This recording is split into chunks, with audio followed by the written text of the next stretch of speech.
All right, this is the breaking news tonight. The South African Reserve Bank has moved against former Steinhoff CEO Markus Jooste. Earlier this afternoon, officials reportedly attached his mansion in Hermanus, as well as the historic Lanzerac wine estate outside Stellenbosch. Assets held by the Silveroak Trust were also targeted. The Western Cape High Court granted the bank an application to attach all assets linked to Jooste, which may be worth billions of rand. He stands accused of contravening the country's foreign exchange legislation. To discuss, we're joined by the editor of the Financial Mail, Rob Rose, and of course your publication, Rob, has followed this extensively. Can you tell me what happened today as far as you understand? Well, Francis, as far as I know, essentially what I've read and people I've spoken to talked about the fact that the Reserve Bank has essentially seized attached assets worth, I think it's 1.4 billion is the value out there, including his house, Markus Jooste's house in Hermanus, like you say, the Stellenbosch wine estate, Lanzerac, as well as various assets, cars and that sort of thing. I think it's important because it's the first major step taken by any authorities against Markus Jooste. Notably, he hasn't been arrested, he hasn't been charged with any crime yet for the major fraud that happened at Steinhoff, and that still remains the big issue outstanding. These allegedly were exchange control contraventions. All right, so the dramatic fall of Steinhoff was followed by claims that the books had been cooked. In fact, for years as CEO, he would have known if profits were being inflated, if the numbers were simply incorrect. And let's recall that even the European Central Bank was invested in Steinhoff. People lost massive amounts of money. So let's be clear, what you're saying is that this isn't related to anything around fraud, it would be around foreign control. It would seem at this stage that it's about non-disclosure as well as the incorrect disclosure of foreign exchange matters. I wouldn't imagine that this would involve the major essence of the fraud charges, because that is obviously in the domains of, say, Europe, where a lot of the fraud happened, as well as South Africa. In the case you referred to, essentially PwC investigators found that there was 106 billion rand of fictitious transactions in Steinhoff's accounts over more than a decade. But this would appear to be exchange control contraventions, not declaring movements of money accurately at the time. So that this is somewhat different, although it might intersect with the main case to some extent when that eventually gets going. Yeah, like you say, it's the first major move in years. Why do you believe that is? Yes, this happened in December 2017, and we're essentially nearly 5 years into the disaster of this. And if you look at international frauds globally, like Enron and Wirecard, arrests were made far sooner. So I think it's a reflection of the fact that it's quite a complicated fraud. It's our largest so far. 106 billion rand isn't small change.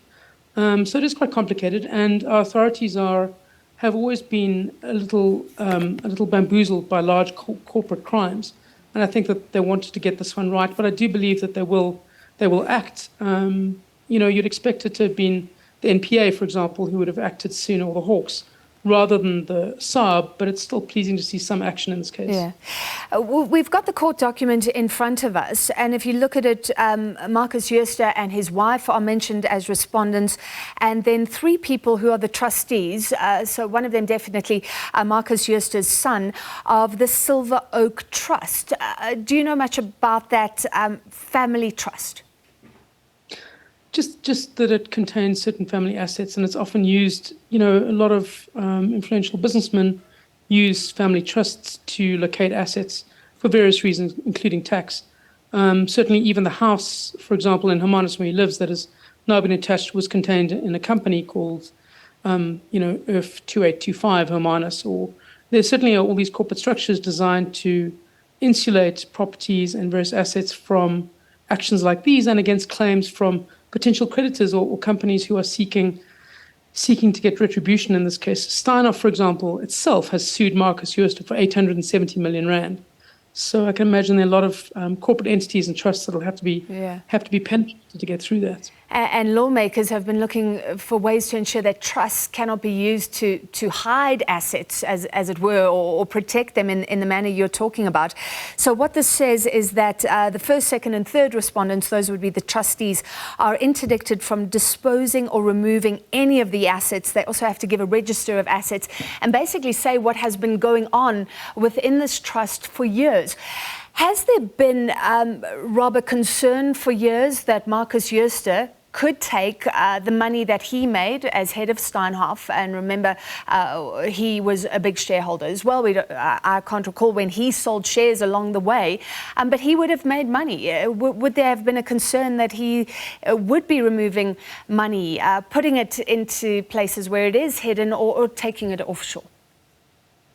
I certainly think that Markus Jooste was a very clever accountant who worked at SARS and knew various mechanisms to insulate wealth from the clutches of people who didn't want to touch it. So there were certainly transactions. For example, Lanzerac, which was one of the properties attached today, the wine farm, it was actually held through a sort of a murky overseas entity that wasn't directly related to him, but through various court actions, we've been able to decode that Lanzerac is actually ultimately owned by Markus Jooste.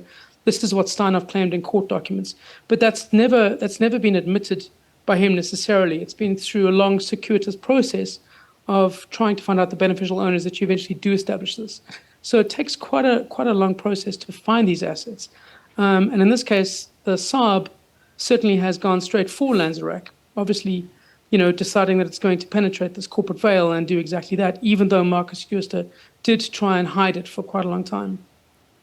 Attached to this order are addendums from the Reserve Bank. One reads, the respondent is on reasonable grounds suspected to have benefited or to have been enriched as a result of the contravention or failure to act or omission as provided for in exchange control regulations. So like you said, this is all about exchange control regulations for now. That is where there is some evidence, presumably, upon which the Reserve Bank can act. What do you think this will lead to? It's hard to say at the moment.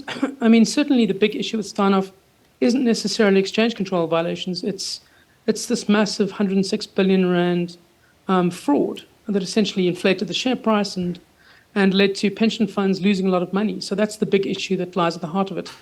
I suppose the issue is that SARB has been able to finally act and do something in this case, which I suppose, even if it's coming from left field, is perhaps to be welcomed. But it certainly doesn't relate to the major fraud that is at the heart of Steinhoff. And for that, you'd expect the Asset Forfeiture Unit and other bodies in the law, the legal apparatus to be acting sooner or later.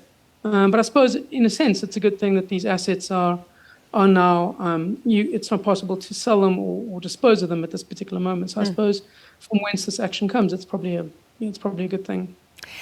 In very broad strokes, Rob, you're the Financial Mail editor, people who weren't involved or up to date with the intricacies.